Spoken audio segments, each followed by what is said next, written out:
भिवाड़ी में अफसर सर के पास में तो बहुत ही अच्छे समीकरण का पता है।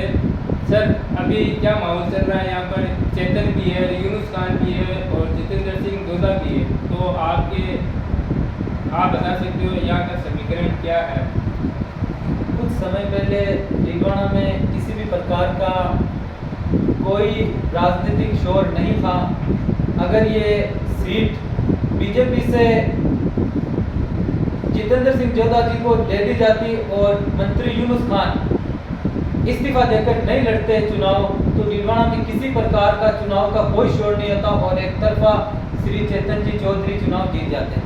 लेकिन जैसे ही मंत्री यूनुस खान जी ने अपनी पार्टी को त्याग कर और निर्दलीय चुनाव जीतने की घोषणा की है, तब से चुनावी सरगर्मी इतनी तेज हो गई है कि भिवाड़ा का चुनावी रण है वो त्रिकोणीय बन चुका है और किसी की भी जीत निश्चित नहीं है।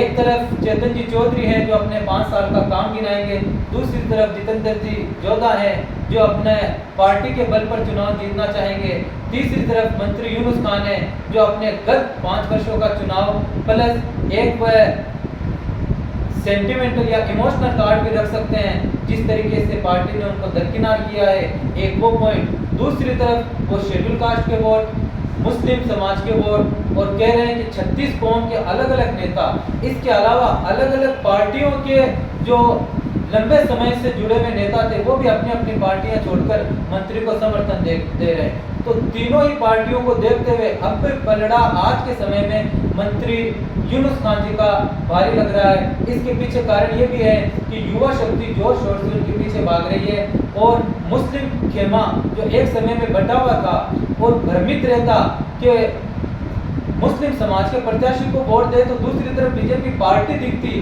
तब आधे लोग मंत्री यूनुस खान को वोट देते, आधे नहीं देते।